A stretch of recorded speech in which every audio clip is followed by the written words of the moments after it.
ертеңіне Қасым бетіне орамал байлап шықты. Жұрт аттан жығылып бетін тас жырып кетіпті десіп жүрді. Не жырғаны Күнекей мен Шекерге аян, түндегі аттыға аян, оның аузын Қасым тығындаған. Күнекей жеңгесінің сөзіне ойыса қалса да, түндегі оқиғадан кейін бай балаларын ит етінен жек көріп қатайып алды. Шідертіге қонған түні тезек теріп жүріп бәден жеңгесі тағы да: ерке бала, түнде дауыстап ұят қылғаның не деп келе жатыр еді. Күнекей түсін бұзып: жеңеше, менімен тату болам десең, о жағына аузыңды ашпа деп шортынан қайырды. Өкпелеймін десе де, өкпелесең өкпелей бер, еріккен бай баласының тәлкегіне көнер жайым жоқ деп теріс айналды. Содан кейін сүттей үйіп жүрген жеңгесі араз боп Күнекей жайынан өсек таратуға кірісті. Күнекейдің тырнағы уытты екен. Қасымның оң жақ беті тарақ таңбалы тыртық болып кетті. 15 күннен кейін Құлтуманың ала сиыры далада шек қарны жарқырап өліп жатқанын кіші ауылдың қойшысы айтып келді.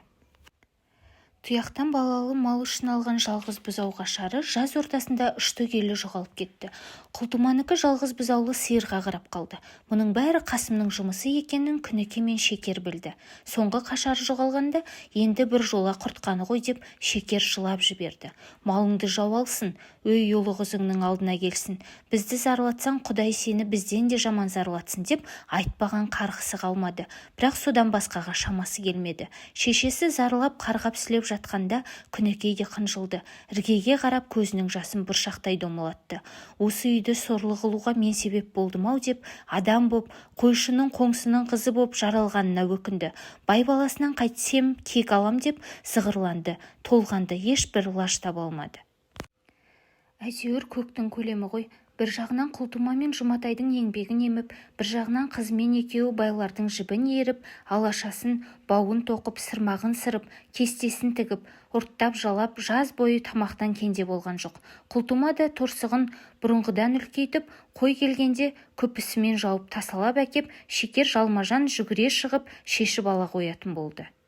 Жаз ортасында Шәмшидің қайнысы келеді. Құда түсері, қол ұстатары қабат болады деген хабар естілді.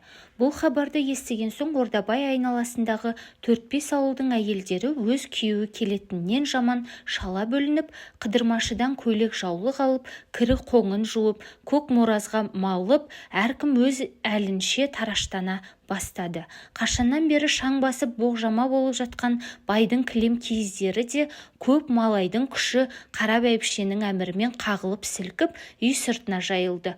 Бұрын өңезі туырылып тұратын шелектер де түледі. Базданып жатқан іркіт сабалар да аузы төмен қарап, бақан бастарында салбырады. Аузы құрттаған қарындардың да жіңішке ақ құрттары іргеде жыбырлады. Борбайы бөксеріліп жалт-жұлт етіп жүретін таз Жұматай, Қазаншы, Дүйсенбай сияқтыларға да ақ томнан тылтиған көйлек таңбал пайда болды. Әсіресе бұл науқан ауыл артында ақ шатырда маңайы қарамай сасып жататын Ахмет, Риза сияқты қырманша абзилардың шекесін шылқылдатты. Жүн жұрқа, қылғыбыр, тер-терсекке арбаларын таудай ғып тиеп, қойды қотандап айдап, бауырмал кісімсіп, қайта-қайта қош айтысып, ырғап-жырғап жөнелді. Жалғыз-ақ бұл науқан беттерге бапты болмады. Көптен жуылмай, таралмай, кірлеп, терлеп, қайызғақтанып жүрген шаштарға ыстық су, ақ сабын тие бастады. Қордаланып, оңалып, етек алып кеткен шіркін, қайнап тұрған су болмаса, анау-мынауыңды қырау-құрлы көрсін бе? Қанша тарақтағанмен берекелі неме таусылмады. Ойбай-ау, бұл құрып қалғыр арылар емес қой, мүлде құжынап кетті. Күйеу келгенде самайымыздан битіміз сорғалап отырса, тірідей масқара ғой десіп, әйелдер биттің жауын іздеп сұрау салысты. Іздей берсе не табылмайды? Біреуден біреу құлақтанып, сақармен, күлмен, керосинмен жуатынды, майға өлтірген сынап жағатынды тауып алды. Әсіресе керосинмен сынап мыңда бір дәрі екен. Бит біткенді қасқыр тиген қойдай дүркіретіп, ана шаштың да мына шаштың да түбінен аңдағайлатып айдап шықты. Ақ жаулықтың етегіне тарыдай төгілген қара жорға, боз жорғалар бірін-бірі жаныштап, қойдай маңырап, қозыдай шуласып, аяғында жер ошақ біткенді бытырлатып, өй күйеуің құрсын деп жоқ болды. Күні-түні тықырлатудан көз ашпайтын бастарға да, қолдарға да бірталайға дейін бостандық берілді. Тым құрғанда жұмасына бір қыздың күйеуі келіп тұрсайшы деп жалыққан қолдар тілек тіледі. Оған қыз жақ келетін-ау. Құдалардың келу қарсаңына бозбалалар да дәмелі аттарын таң асырып ер-тоқымын айыл-тұрманын түзеп қам қылысты. Анадай жерге 8 қанат ақ отау тігіліп, іші кілем, киіз, алаша, көрпе, жастық, түс киізбен безелді. Құдалар келетін күні 3 жерден қарауылшы қойған.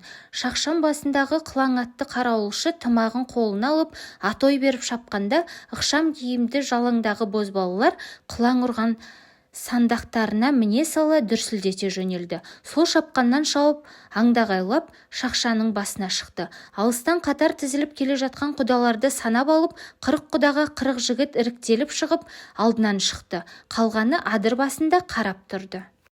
Шақшаның арғы тепсеңінде жігіттер құдаларға жолығып, ат басын тиістіріп тұрып бірталай сөйлесті. Құдалардың ақсақал жағы күш сынаспай-ақ жолдарыңды беріп құтылсаңдаршы десе де, желөкпе жастары намысқа қызып, бізде қатыннан тудық қой, біздің мінгеніміз де сиыр емес, жылқы деп қолдарын сермеп, қоқаңдап болмады. Ал ендеше деп құданың бас ақсақалы ауылдың 5 жігітін ертіп төбеге шықты. Тепсеңде іркіліп қалған 70 жігіт аттарынан түсіп, айылдарын тартып, белдерін қатты буынып, білектерін түрініп, қайта атқа қонды. Мінуақ мұң екен. Ал қимылда десіп бірін-бірі қуып сайын далада салды аударыспақты. 35 құдаға 35 ауыл жігіті жекпе-жек келіп тұрмады. Аты да өзі де шалымды жігіттер онысын олай, бұнысын бұлай қуып, қол тиген жерінен еңсеріп, доптай түсіріп жатыр. Кейбірі жан сауғалап қашып, кейбірі атының басынан аса домалап, кейбірі сүйретіліп атын бермей жатыр. Екі жақтан бірталай кісі аударылды. Құдалардың ішінде 3 мықтысы бар екен. Олардың ауыл жігітінен 3-4-еуін аударып кеткенін көріп, Байман деген жігіт біреуін қуып берді. Бара жауырыннан алып төңкеріп кетті де, қалған екеуін кезекпе-кезек аударысып, жолысып жүріп тағы түсірді. Байман болмаса ауыл жігіттер масқара болып еді. Қымызға тойып шыққан кісі алқынып, құсып, берекесі кетіп еді. Бенің бір сауымында 35 құданы түгел түсіріп, Баймандар бәрін жаяу айдады. Ауылдың қалған жігіті құдалардың аттарын қуып, қайырып келе жатты. Құдалар жеңілді. Ауыл жігіттерінің жолын беріп ырза қылды. Бұл жолы қайрат көрсеткен Байман болды. Байманның қайратына ауыл да, құдалар да сүйсінді. Байман деген лақап 5 жасар баланың да аузына тарап, ол жүрген жер базар бола бастады. Әйелдер құдаларына сый көрсетуге әзірленіп тұр екен. Есіктен кіре берген құданы босағада тұрып, көзге ұнмен ұрып бірталайын соқыр қылуға таяды. Ертеңіне ойын басталғанда одан да сорақысын көрсетті. Әңгіме кәне, құда айттан басталды. Онысы тек сылтау. Айталмай әнтек бөгелсе, аяқтан дырылдата жөнеледі. Төрдегі қадірлі құдаларға жаулық салындырды. Қошқардың енін, қамшысын, түйенің құмалағын саусылдатып, қадаған құрым киіз сәукелесін кигізді. Олардың жолы сонымен бітті. Өйткені бауыздау құдаларға ауыл адамдары да ара түсті. Әңгіменің үлкенін аяқ жастағы аяусыз кедейлеу құдаларға көрсетті. Борбайын жоғары көтеріп, 2 балағынан су құйған, киімшең өзенге тоғытқан, арба жеккен, қол аяғын буып, домалатып, асау өгізге теңдеген, күл төккен кезге салып, жоғары төмен домалатып, ыршытқан әншейін ойыншық екен. Тойдың қызығы шығырға мінгізгенде болды. Шығыр бір құдайдың пәлесі. Дөңгелек кигізген жалғыз бақанды тікесінен жерге орнатып, бақанның басынан 3 жіпті салбыратып, дөңгелектің 3 жағынан байлайды да, құданы дөңгелекке мінгізіп, шыр көбелек айналдырып, басына шығарып қоя береді. Шиыршық атқан дөңгелек ұршықтай зырылдап жерге жеткенше, құданың зықысын әбден шығарды. Зырылдағанына шыдай алмай ұшып кетеді, бас айналады, құсады, өлмесе де өлімші болады. Бұл азап құдаларға тамұқ азабынан бір кейін болған жоқ. Өзгеңді істесеңде шығырыңа апарма деп жалынды. Оған қарайтын қатындар ма? Одан да сорақы бір жұмыс. Өлең айт деп сүйреп жүргенде, кейбір қатын әлгінің дамбалын шешіп жіберіп, жанды жерінен ұстап, лақша бақыртып, тартып тастауды шығарды. Әсіресе ондай жұмысқа қолы оташының қолындай сумаңдаған шекер болды. Ит ашуын тырнадан аладының керін қылып, Қасымның егін жазықсыз кедей құдалардан алды. Ордабай ауылы Бесту биі 20 қой сойып өлеңті, шідерті, жон бойындағы елді түгел шақырып той қылды. Шапқызған 70 аттың 30-ына бәйге тігілді. Алды қасқа 9, арты 10 сомға дейін. 15 балуан мата Сонша төгілген мал, өлген, зорыққан ат, еркектігінен айырылған мертіктен жарымжан болған адам.